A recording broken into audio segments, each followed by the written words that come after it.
Hi there, it's Billy Carmen with Wizard Industries, and today I want to tell you about our latest new product.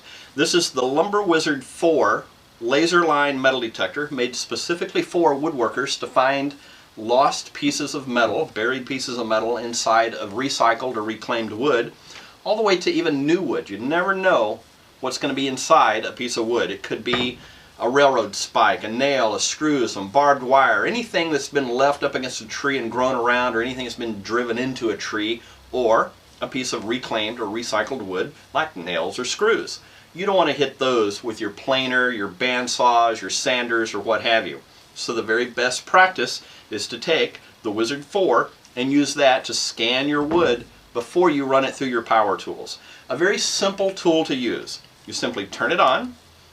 When you turn it on, it's going to beep one time, the laser will fire one time, and the green light will just flash about every 3 seconds. Now, something that's important for all metal detectors, including the Wizard 4, is they need to be properly tuned based on what environment they're in. Give you an example. We're in California. If I tune this in California and ship it to Idaho, it's probably going to be needing to be tuned again, simply because there's something called ground balance that affects all metal detectors. Also, temperature can affect the tuning. Fortunately, the Lumber Wizard is very easy to tune. The way that you do it is you take a little tiny screwdriver here, like I have in my hand. There's a tuning screw right here. You rotate that screw all the way to the left. When you do, it's going to start beeping, as you hear now. If we return that screw to the right, just slowly rotate it to the right, we want to be right on the threshold of where it stops beeping. Right there. At that point, that little green light is going to flash about every 3 seconds, letting you know that it's in tune and ready to detect metal. And again, that tuning is very important, so make sure that you get accustomed to tuning it correctly.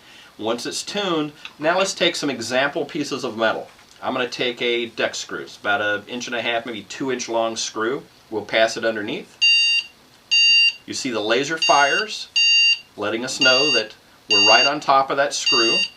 Let's take a flattened out L bracket here. A little bit bigger, so obviously it's going to pick that up from much farther away. We're about 4 inches away right now for that piece of metal, which is about 2 inches long, maybe a 1/2 inch wide, and looks like it's about maybe 3/32 of an inch thick. Now you notice it's going to pick that up at about 4 inches away. We go back to our little 2 inch screw. It's going to find that at about 1.5 inches to 2 inches away. We have a part of a piece of paneling nail here. It's going to find that at about 1 inch to 1.5 inches away. The orientation of the metal is obviously a factor in detection as well. If we hold this nail straight up, it's going to detect it at a further distance, opposed to if we hold it flat, parallel to the detector. It's going to pick it up at a shorter distance, simply because this detector is detecting a piece of metal based on its orientation and its size. Since we're holding it at the tip here, it sees that metal as a thicker piece of metal, which actually it's not. If you hold it this way, it's thinner, and it's going to pick it up at a closer distance. We can go all the way down to a little screw. This is about 1/2 inch long. Looks like it's about 1/8 inch diameter. Again, it's going to pick that up at about 1.5 inches. Now we have a tiny little fragment here, a sharp object by the way, the tip, about a 3/8 inch long piece of a sewing needle. Let's pass that underneath, and you can see that we have to be at about 1/2 inch, maybe 5/8 to 3/4 of an inch away. Now obviously we're using this primarily for checking the surface of the wood. Ideally, the most use for this detector is people that are doing planing. Now you're not going to be planing 1 inch of wood off. You're going to be planing a very small surface scan across the top of that piece of wood just to peel the top surface off. Then you run this detector across that wood again, and now you know that you're checking it every time you pass a piece of wood through your planer. You should always, to be safest, run the detector across it again. Now let me give you an example here. We'll turn it on.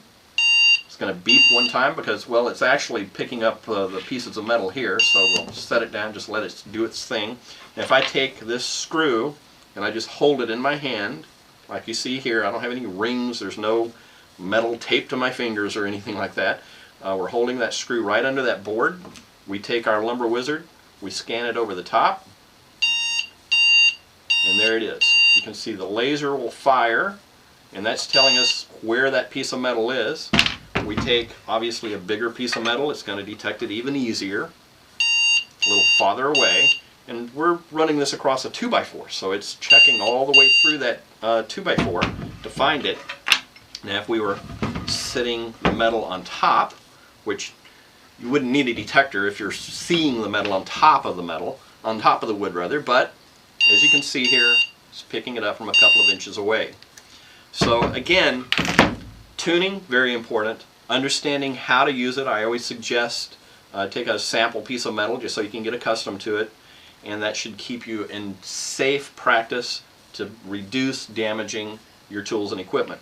Now, the Lumber Wizard has been on the market now for about, going on 12 years. So has the Little Wizard. This is the little brother, if you will, to the unit. A smaller detector. This product sells for $149.95 retail. This one sells for $19.95. Now, this doesn't have a laser in it. It also does not have as powerful of a coil as the Lumber Wizard. However, for 20 bucks, this is great insurance. And if you're the kind of woodworker that's just doing some occasional scanning, you're pretty confident that your wood doesn't have metal in it, this is going to take you a long way. It's not going to replace this, but it's a really good second. So if we turn this puppy on, again, dial it right to the edge there.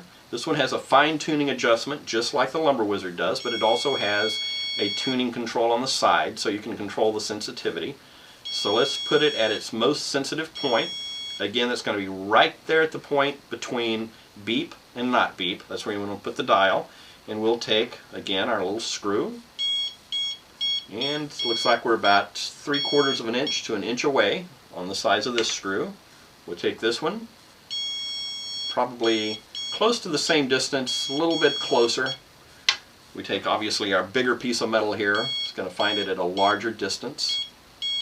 Or that tiny little, very sharp, ouch, needle, portion of a needle, and it's finding that that appears to me to be about 1/4 of an inch. So there you have it, the Wizard 4 with the laser inside. That'll give you a visual indication. As you can see here, we'll put our piece of metal under it, scan it over, and you can see that red light right there giving us a visual reference. So we have the Lumber Wizard 4, the Little Wizard 2. So there you have it. Again, I'm Billy Carmen with Wizard Industries, and happy woodworking out there.